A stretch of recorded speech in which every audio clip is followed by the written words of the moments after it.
All right, go ahead and roll for perception.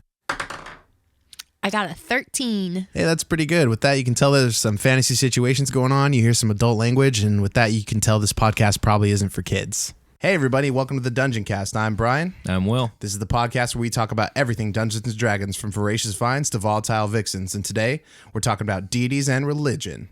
Oh. Prepare yourselves.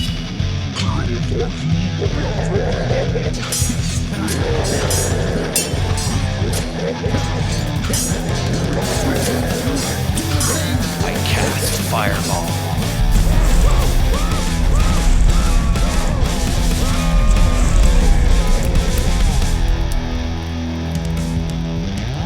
The Dungeoncast. Okay, Brian. So today we're talking about gods and goddesses of Dungeons and Dragons. I'm excited. And it's an important aspect of the game because there are whole classes that are built around the very concept of these deities existing.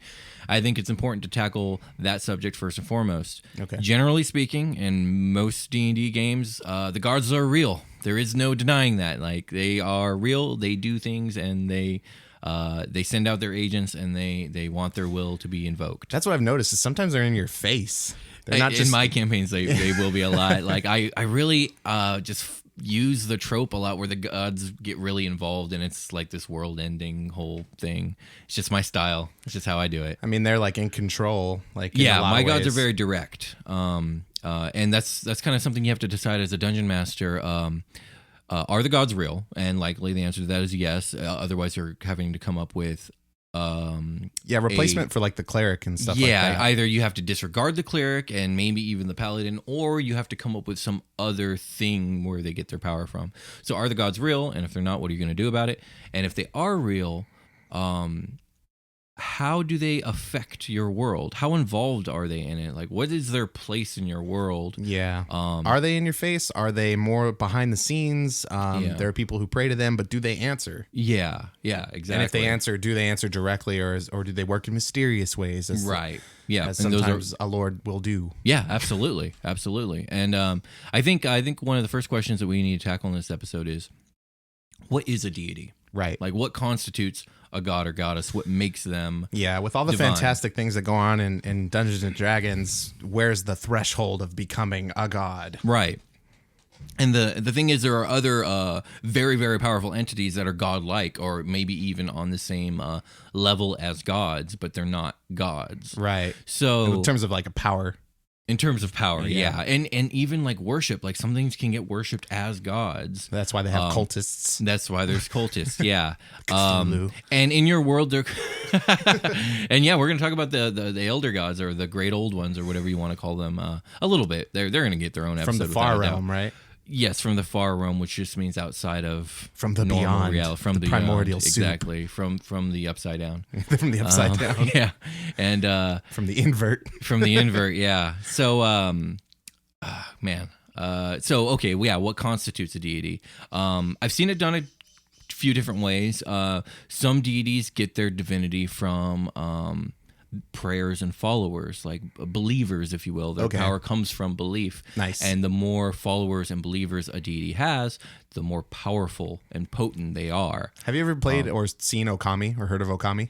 Oh, no. No. It's a really cool Capcom game where you're the sun god and you're a wolf and you're like roaming the earth. That's the one where you draw or you paint, right? Yeah, you have I've never played it.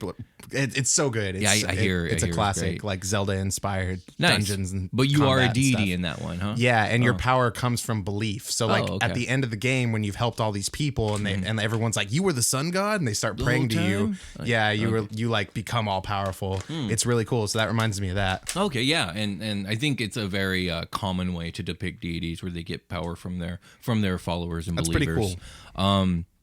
I've seen it done where the gods have a literal certain something called a divine spark, which is infinite and all-encompassing, and it's why they can give all this power and not be diminished. Like, when the cleric uses Sacred Flame or any powerful spell, he's siphoning or she's siphoning that power from their deity, but it doesn't lessen their deity by being used because these deities are infinite. And that's a little more difficult to wrap your mind around, and a god should be exactly that, difficult to You're wrap your mind tapping around. this great well of energy that exists elsewhere. Exactly, this infinite well. And that's why Sacred Flame comes from like the sky, or it's just depicted as coming from like down from above. Oh, is that the flavor on the actual spell? Yeah, I think so. Really? I always pictured it coming directly out of the medallion or your symbol or whatnot. Oh, it might, maybe. I don't know. But you know what? In the end, it doesn't matter. It's whatever you or the player depict it as long as everyone agrees. Me and Jake play Diablo, and I'm a paladin in Diablo right now, and I have this like radiant beam that like comes down from the sky and like tracks my enemies around. Oh, that's pretty cool. And so I like automatically thought of that. Oh, okay, Yeah. that's where your mind went. Yeah. Okay. So I've seen it done with a whole divine spark kind of deal, and I've also seen it done where certain like aspects of reality that we wouldn't consider in real life as being tangible, basically are in this world. Like, for instance, I'll use hope as an emotion. Yeah. Like maybe in your world, hope is a force, like it's an actual entity in and of itself, and it affects things. Like it has, if you will, tangible, quantifiable physics to it. Like luck in D&D, huh? Like luck in D&D, yeah. And maybe the deities that you have aren't like gods and goddesses with agendas or anything like that. Maybe they're more like forces of reality that just are. Sitting up on their lazy boy on a cloud, looking over like, oh, the humans, here's some power. Yeah, exactly. Or maybe they don't even have a form, or they don't think about anything. Like they might not be intelligent. They might just be a force. Like the same with gravity is a force. Right, okay. Like I would say, imagine if you could be a cleric of gravity, which makes no sense, but imagine if gravity, if you could harness in gravity because you worshipped it. I accidentally stole everyone's wallet within a 10-mile radius. Yeah, exactly. It's like, or like Thank magnetism. That's another force of physics. Magneto. Like imagine he was a magnet cleric. It basically is. Yeah. So and he isn't, but like that's what I'm trying to get at. So deities can be any number of things. In my world, it's kind of a combination between the forces bit and the divine spark bit. One interesting thing about the divine spark aspect of it all is I've seen, and this is throughout like all kinds of different campaign settings, if a deity is slain by somebody else, their spark passes on to whoever killed them. What? And if you the Elder Wand. Yeah, there can the only Elder be Wand, one. There we go. Yeah, there can only be one. If you absorb that spark, you gain divinity. You are now divine at that point, and you ascend to godhood, probably lesser godhood. Wow. But also you inherit the portfolio of that god, which we'll talk about. Well, we'll talk about right now. Like we talked about in the cleric episode, what a portfolio is. Yeah. A portfolio is basically a list of domains that a god has dominion over, things like hope, strength, war, aspects like that. Yeah. And I've seen campaign settings where, like, let's say average Joe soldier ends up going on this long quest and ends up killing some god of, I don't know, we'll say a war and tyranny. Even though maybe Joe soldier was a good person and a totally dope dude, the divine spark is going to transform him over time. There needs to be an entity that serves these purposes. Exactly. And, oh, look, guess what? It's you now. Exactly. And maybe you had to fight this god and it wasn't up to you, but you killed it or them or whatever, and now you are that god. Yeah. And maybe it's cyclical. Maybe every 5 millennia this god needs to be killed because he gets too out of control and the next person has to take the mantle. Who knows? Oh, man. Stories can get crazy. Yeah. So after you've decided what a god is and where they fit in your world, you have to decide what kind of pantheon you have, whether it be like polytheism is going to be the more average one. That's, a lot of D&D mythologies are based off of other real mythologies that have polytheism: Greek, Norse, Egyptian, so on and so forth, Mesopotamian. And so after you've decided like your number of deities, what they represent, what kind of pantheon they're going to be, splitting up the pie, you have to decide if this is going to be either a loose or a tight pantheon. And the differences are not like super extreme, but like they make a difference. And okay, so a loose pantheon is probably what you're used to in my world, where each god kind of represents a totally different aspect, and they all kind of fly solo. Yeah. And they do their thing. They're trying to enforce their own agenda. Some of them high five when they see each other. Yeah, exactly. Some were like, "Hey, see you around." Others are like, "Fuck you." Yeah. So, yeah, they all have relationships with each other, but they're not beholden to each other. They don't really work together. They have enough space to themselves. Yeah, That's exactly. how I always saw it. In a tight pantheon is going to be something you're more used to in history.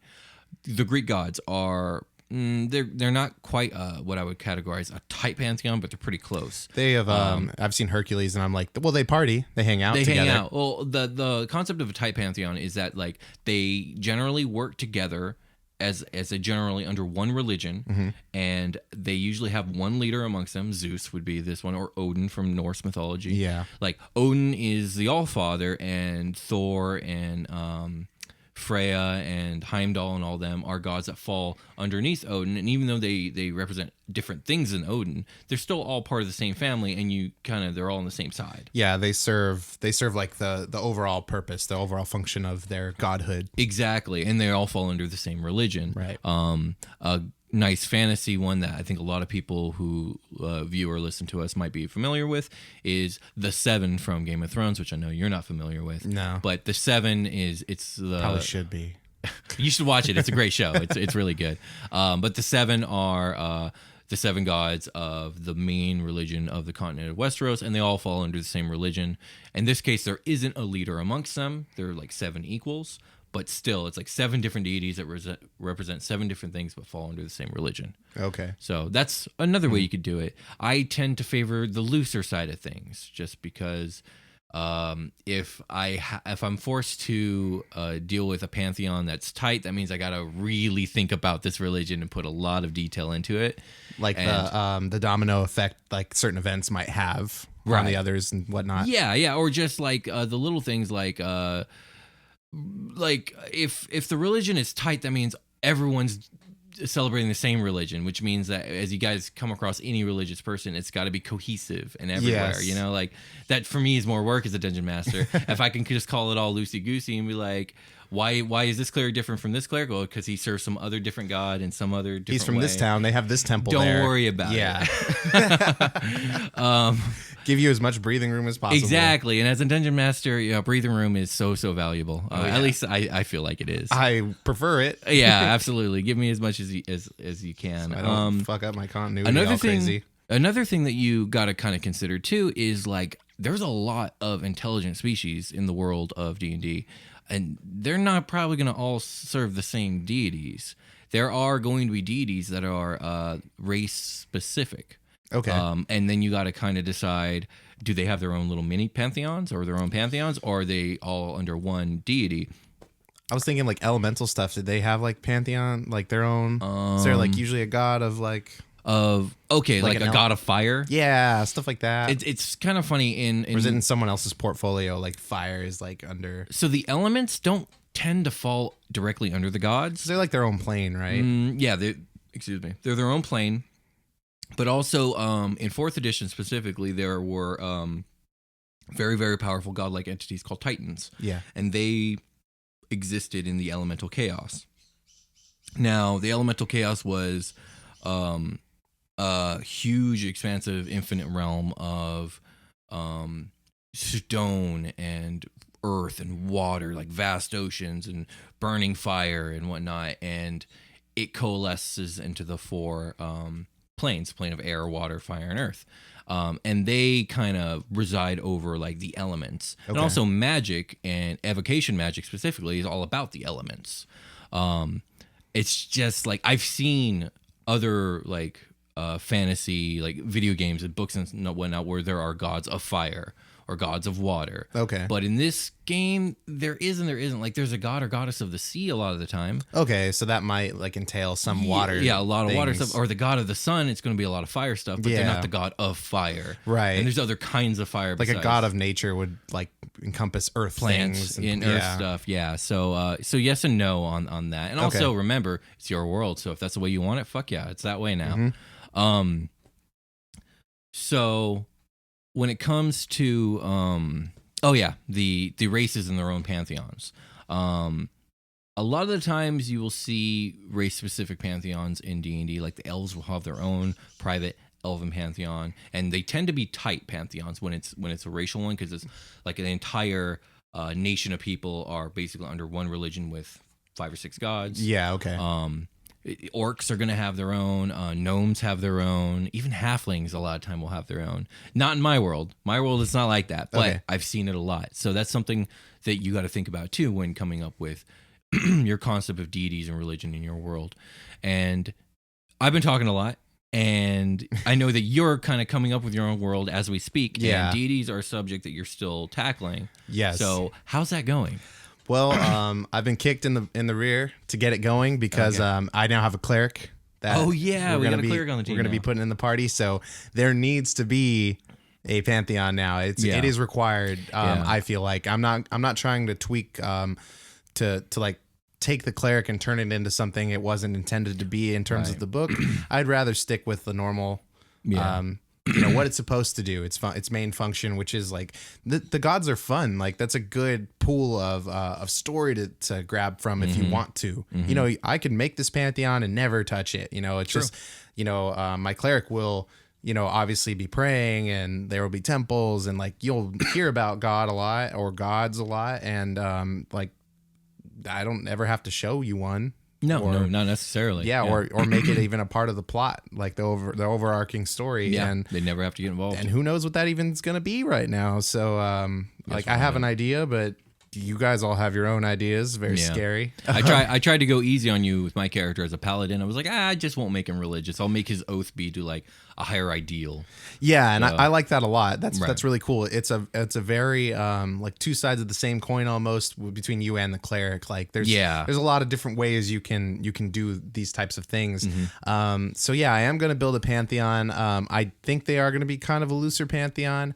I actually have more ideas for deities below deities, like the sub deities, like almost like the spirits of the earth and stuff like that. Oh, I like that. Yeah, I like that. If you're mistreating nature, there's going to be like something that might arrive to punish you for that. So almost like an animism, where like all things in the world have like a spirit. Kind of, like that? Yeah. I'm messing with it a lot because I'm grabbing this idea straight out of The Last Airbender. Oh, okay. Because there's a scene where like an army came and like destroyed a forest, burned it to the ground, and the spirit of that forest is very angry and became very chaotic and just started kidnapping the shit out of a local village for the people. Just started kidnapping them one at a time, and they had to deal with that. They had to soothe and ease the spirit's pain. Oh, okay. And that's cool. so the forest would one day regrow, but this spirit is like in tatters now because you've destroyed its small realm that it's in charge of. Right. It's tasked with protecting this area, and I really like that idea a lot. Yeah. And I like the idea of not only them being their own special entity that exists independently of a god, but also serves a higher purpose from there. Like a god, a spirit, or something like that would be charged with the protection of an area like that would probably serve like the Oak Father, ultimately. Right. But it has their own like will and independence and like their own portfolio, if you will. Right. But they're mostly left alone. Yeah, so I'm thinking there will be tiers of stuff like branching from like one source, which is like a loose pantheon, and you can like draw off like branches from there, and like all these things encompass like the Oak Father's will or whatever, right, and so on, and it'll be like that in a lot of different ways. And but I know that I am going to have like the spirit of each plane like have its own like life force and will, and it'll be tied to the deities, and it'll cascade all the way down to the intelligent beings of that realm. Gotcha. And if you decide you're gonna be an asshole and disrespect shit, the wrath will come for you. Okay. And maybe you're okay with that, and and you're not worried about the wrath of gods or whatever. Like you'll handle that if it ever comes. And that's the kind of feel I want to put. Like the people who are evil are going to be like probably mistreating nature in some way. Okay. And they might not give a crap about whatever consequences there may be. They are like, I can defend myself, so come at me if that's what you want. Nice. Well, also you got to think about too is in normal D&D, gods are both good and evil. Right. So like there are evil people, but they got gods behind them technically a lot of the time. And that's too. where I'm getting at. Yeah, and that's what I got to ask you is like these evil people. They it sounds like they're taking a risk. Like what do they got on their side of yes, things? they probably have the means to defend themselves, and that probably means other kinds of powerful entities backing them, whether that be a deity or something that is like a deity, but maybe doesn't think of itself as something like that. Maybe they like control and power, but they're viewing it in a very much more like direct fashion, I think, than like a deity is more like a blanket kind of deal. Like I encompass all these things and peace and love and shit, but like this deity's like, no, I'm gonna fuck up this particular thing, and if that thing is in my way, I'm gonna cut through it. Okay. Okay, I like that. That kind of ties into in the Dungeon Master's Guide, they talk about deity rank because there's a ranking system. It's not extensive. It's pretty basic, actually. You have greater deities and lesser deities. While greater deities tend to have more followers, more believers, and encompass a wider portfolio of things, they also tend to be like beyond a mortal understanding. They're kind of on that high shit where it's just like they're almost a concept. But they do Like and Beyonce. can like who? Like Beyonce. Like Beyonce, yeah, exactly. That's exactly right. They do have physical forms, and you can technically slay their form, but slaying their form doesn't do anything. Like it's not going to really harm them in any real tangible way. Although to pull it off, you'd have to be immensely powerful because again, these are greater deities. And below that, there are lesser deities, which is more like okay. So the deities in my world that I don't know how much experience you've really had with them now I'm thinking about it. It's just mostly Thanic doing his thing. Yeah. And so I just kind of watch him like, oh, that's, God. Yeah, his thing is definitely with a lesser deity. Okay. There's probably more lesser deities in my world than there are greater deities. Let's get back to that one thing where if you take on a fight with a deity and you kill them, if you go after a lesser deity in that fashion and you defeat them, will you take that mantle? Yes. Usually lesser deities, if you kill their form because they're going to have a tangible form, they die and their divine spark is left behind. If that's the kind of lore that you're following. Obviously that's per which campaign. in mine it is, and in mine there's history of gods killing other gods and stuff like that happening. Oh, if a deity goes after another deity, will they become like a combo force? They will. Yeah, they can absorb the portfolio of the deity that they killed. Yeah, so they just got in charge of like all this other shit now, as well as the stuff they were in charge of before. Yeah, absolutely true.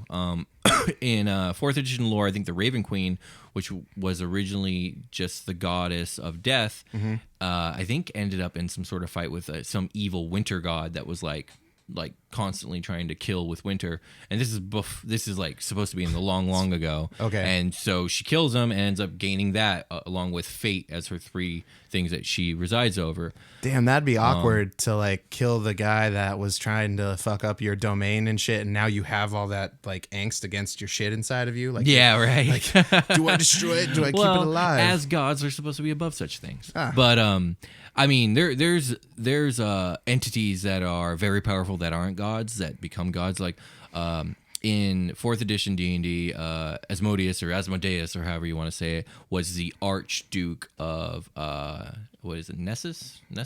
Either way, he was the Lord and King of all devils in the 9 hells. Oh shit! And he wasn't quite a god though. But in, I think it's Forgotten Realms and in regular D&D lore, he ends up killing a minor deity, Azuth, the god of spellcasting and whatnot, and he murders him and gains his divine spark, and now Asmodeus is a god. And he's, in 4th edition, he's a greater deity. I think in Forgotten Realms, he's a lesser deity, but either way, he's a god now. That Namekian power-up. Yeah, that Namekian power-up. Yeah, he absorbed Nail, and yeah, exactly what happened.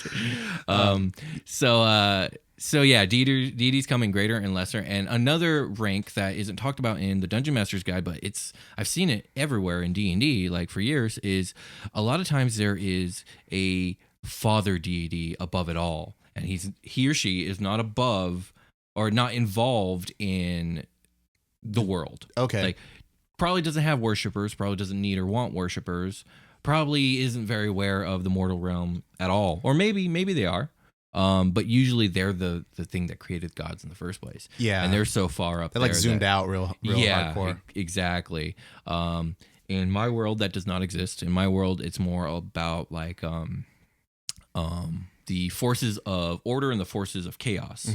And from the primordial soup that was birthed like these beings that went on to become the deities. Yeah, from the friction that caused became life. Exactly. In my world, the gods were originally the Vanir, which is actually a Norse term for deities.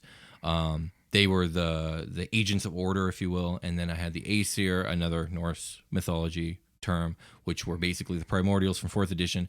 They were agents of chaos, and it took chaos in order to make it all work. So, but that's just my personal mythos. Dude, I would really want to kill a god, but maybe we should take a short rest. I kind of think I need my action surge for that one. All right. I think, yeah, you'll definitely need as many of those as you can get. So Okay. Let's do it. All right. All right.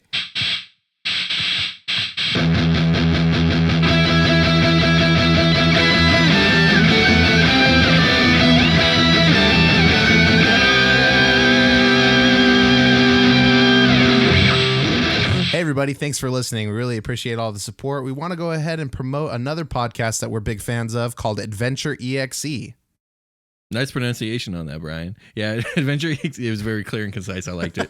Adventure EXE. Don't forget it. Yeah. No, this is a really cool podcast. I've been listening to them lately, and it's really lighthearted. It's like a really relaxed kind of setting, and like I can tell these guys hang out like probably for hours and hours outside of the game itself, and it really shows in Yeah, the they bounce content. off of each other really good. It's Yeah. a good rapport. Very entertaining. Yeah, really witty banter. I really enjoy it, and I highly recommend it. You guys should go check them out. Yeah, and if you want to do that, you can find them on podbean.com. You can get them on iTunes, facebook.com/adventureexe, and you can tweet at them at adventureexe.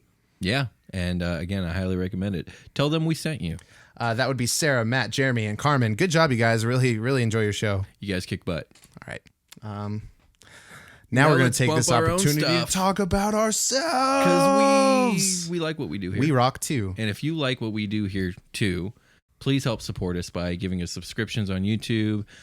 Comments are paramount, and tell your friends. Yeah, tell everyone you know. Tell your friends, tell your mom. Review that iTunes. We really appreciate the people that have done it so far. It really gives us like a little bit of a spotlight, and for us to get traction and get this thing on the move, that's what we got to do. So thank you guys so much, everybody. Do we have anything to say about Volo's Guide? Yeah, we finally got a winner for Volo's Guide. I announced it on Twitter 2 days ago. I also sent them a private message on YouTube, and I haven't heard back yet. So hopefully we hear back. Because if I don't hear back, I don't know who to send it to. And if I don't know who to send it to, we're going to have to draw another winner. The winner of Volo's Guide, please send us your address. And for anybody that, I guess if we don't hear back from them, we'll put the word out again and we'll just roll it again and see who wins again. Hopefully we don't have to do that because we picked somebody. Yeah, if here's the deal. If we don't hear back from the person by the time this episode airs next Monday, we'll draw someone else. All right. You can catch us on soundcloud.com/thedungeoncast. You can find us on iTunes or wherever you get your podcasts. You can catch us on YouTube. Just search The Dungeoncast, or you can tweet at us at The Dungeoncast. Oh man, good job. Yeah, thank Covered you. it all. Yes, Nice. I'm getting good at this. Yeah, we are. We're becoming proficient, if you will. Yes. So I think that's it for a short rest, no? Yeah, I feel pretty rested. I'm feeling my action surge just surging within, ready to be released. Very nice. All my spell slots have been renewed because, apparently I'm a warlock. And yeah, let's do it. All right, back to the show.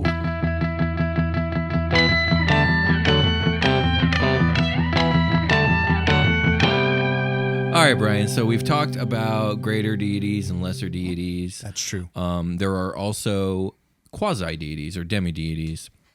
Basically, for the most part, I guess that'd be half gods. You know, gods can technically procreate with anything, I suppose. I mean, they're gods. Their limits are basically what you allow as your dungeon master. What are the rules?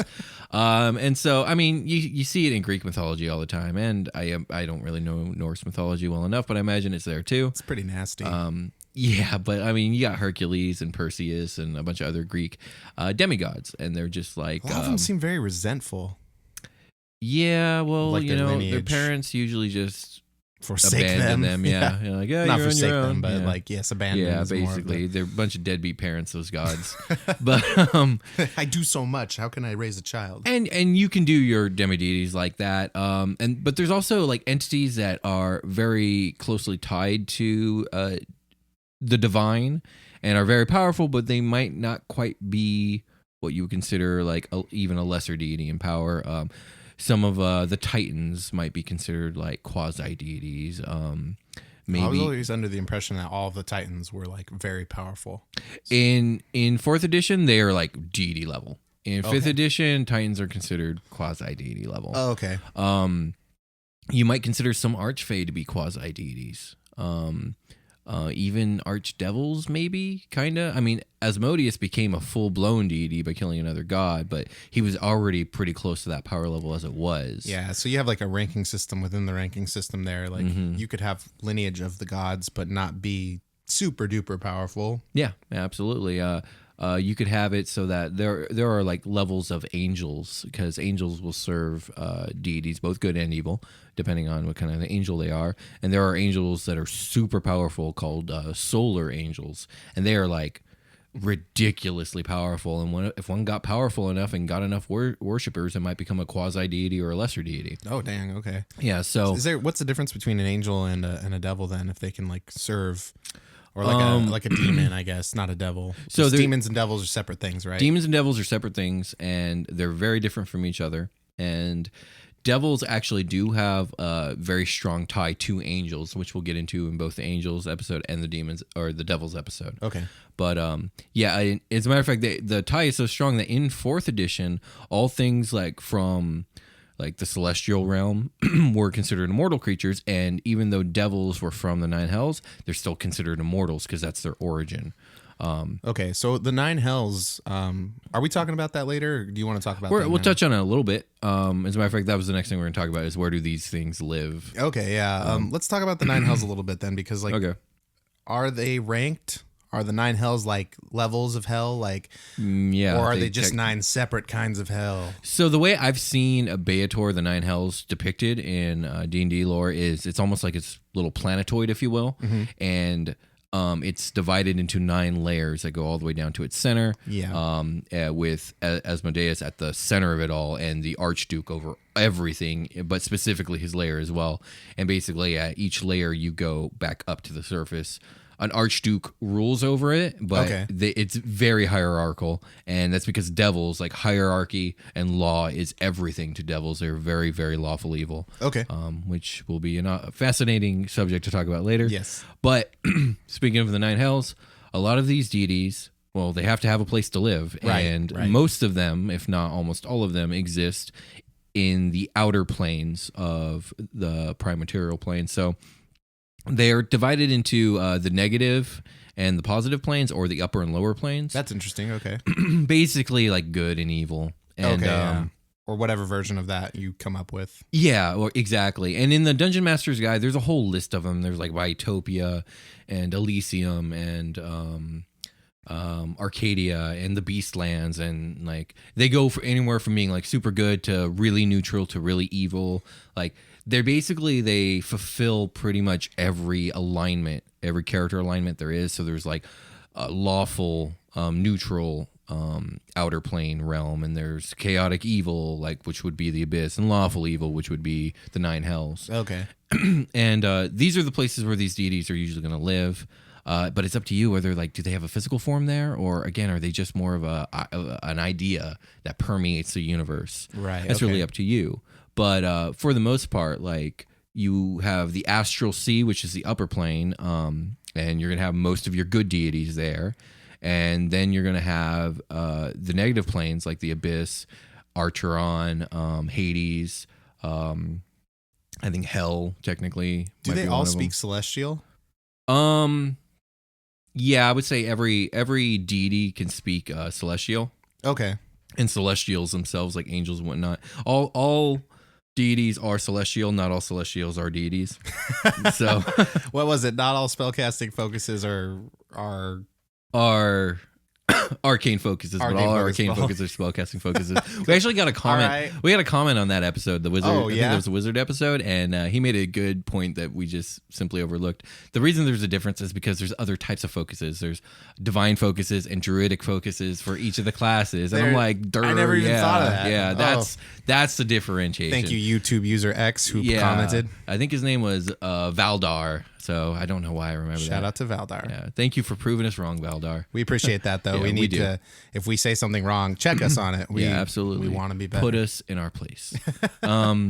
So you got all these celestial and not infernal, but like negative planes of existence where these deities supposedly live. Some of them actually end up sharing locations with other deities. For example, in normal D&D, Tiamat, the Dragon Queen, she was originally the Archduke of the first layer of Hell, of the Nine Hells. Cool. She was deposed by Asmodeus and all his devils. She still roams that world, but she doesn't rule it anymore. Cast out. Yeah, cast out. But she still lives in the Nine Hells. Not in my world. Is Asmodeus like on a throne made of skulls? Kind of He deal? could be. Asmodeus is probably my favorite evil deity because he's such a fucking stone cold badass, and he's like super conniving, very Machiavellian. He's a really cool, scary deity. He's so powerful that he supposedly has wounds that he carries with him from when he was cast out of the heavens. So he's constantly bleeding, and every drop of blood that falls from him forms into what are they called? A pit fiend, which is an incredibly powerful devil. Oh, for shit. every drop of blood that hits the ground. Like that's the level of power these gods are. Yeah.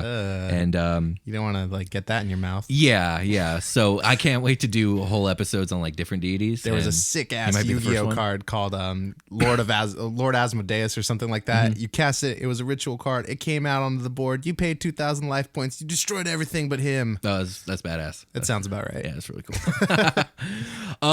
So like where these things live is up to you, because I don't do it like that, because I don't like, okay, so for me personally, I grew up reading Dragonlance, and in Dragonlance, the equivalents of Tiamat and Bahamut, which were Paladine and Tinkesis, were like the most powerful gods. They weren't lesser deities like they are in normal D&D. On top of that, like they're gods of dragons, and dragons are some of those powerful beings in existence. It should stand to reason that their gods are very powerful as well. And I just don't care for the idea that Tiamat has to just kind of live as an outcast on some, other plane of existence. Yeah, if you were sent out, you would probably go find somewhere else to rule. Exactly. That's what I would do. And she's the dragon queen. She should be ruling something. But that's just my take on it, Yeah. I haven't been playing the game since the 70s, so I just have a different look at it. Okay.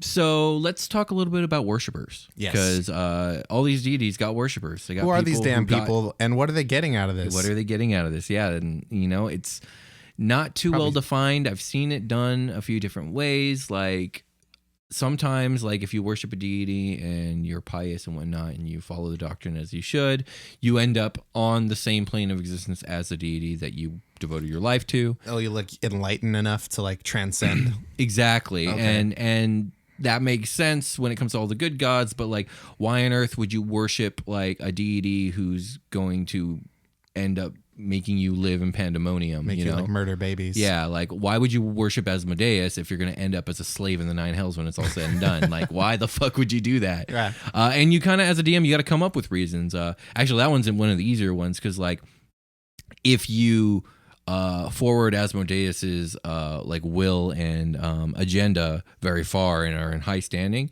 you might not enter the Nine Hells as a slave. You might enter like a few ranks above that.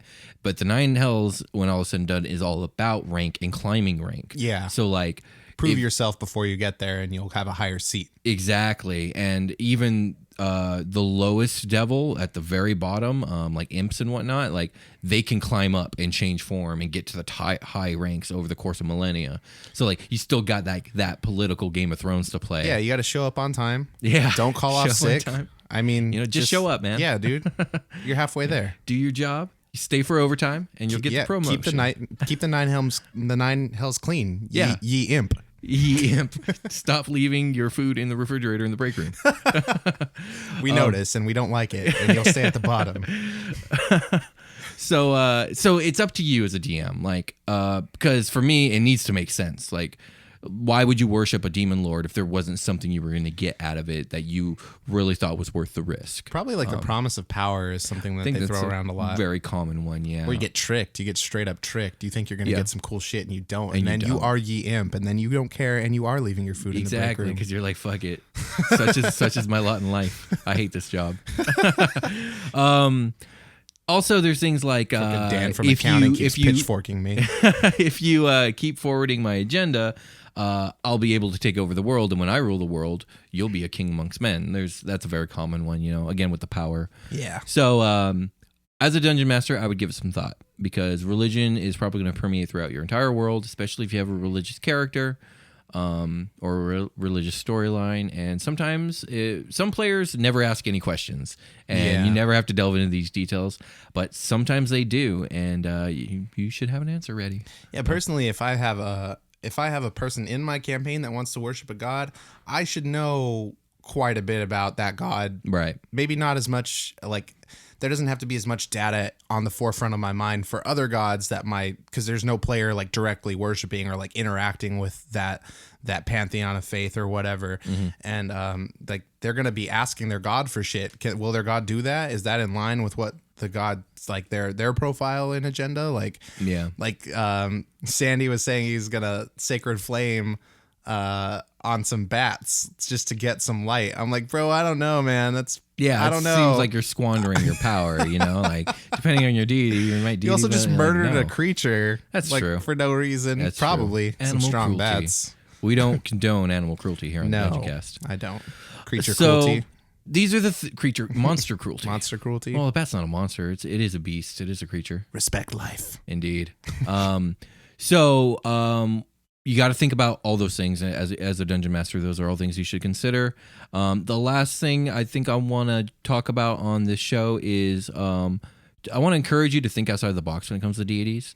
It's very easy to fall into the loose polytheistic vanilla deities of the world, and there's nothing wrong with that. Fuck, I do it all the time. It's a lot of fun, but there's a lot of ways you could do it, and I think ways that most people don't think to do it. Like, you could have a dualism approach to your deities, where maybe there's only two gods, one of a certain aspect and one of a opposite aspect, and they're constantly at odds, and like you can worship like maybe these two ideals. Kind of back to with what you were saying, where everything's maybe more about like the elements.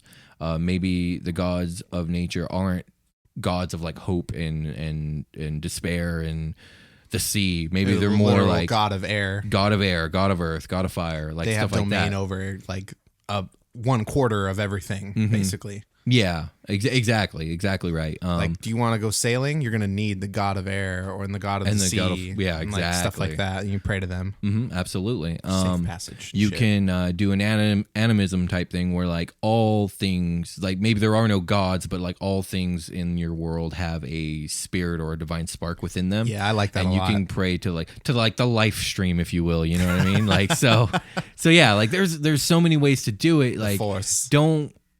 Like, I don't want to say don't be lazy, because like I'm lazy all the time, but like there's more ways to do it than you might originally think. So think outside the box. I mean, you can grab from this pool of like expanse of everything. Like, they're gods, they rule over your world, they're in charge of like what happens in a lot of ways, and they're a lot like the tools of the DM to place around as you please, and that can be very useful in a campaign. So also like just being like interesting, being creative, and you can pull from everything. Pull from Greco-Roman stuff and the Norse stuff, and like anything you can get your hands on. Just try to be respectful, of other people's cultures and stuff too, and make sure that you're not like blaspheming super hard. So like taking from the D&D stuff's probably pretty safe, because they're made for the game.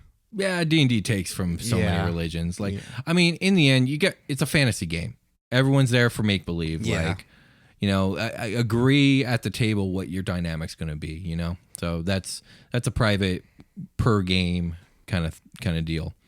But any other questions about deities before we wrap it up, Brian? No, that was really informative. I think this is all going to help me skyrocket into my creative place where I go to make things and get my deities straightened out, because I really need to wrinkle out some things. Yeah, it can be tough. Yeah, but I'm working on it. Yeah, hopefully it's pretty cool. I'm going to try to be as original as possible, just because I want that. I want that. Right. I want that fresh flavor if I can get it. Yeah, hell yeah, that's awesome. I look forward to it. All right, me too. All right, guys, that's going to be it for us today. Thank you for watching. Thank you for listening. We really appreciate it. As always, see you next time. See you next time.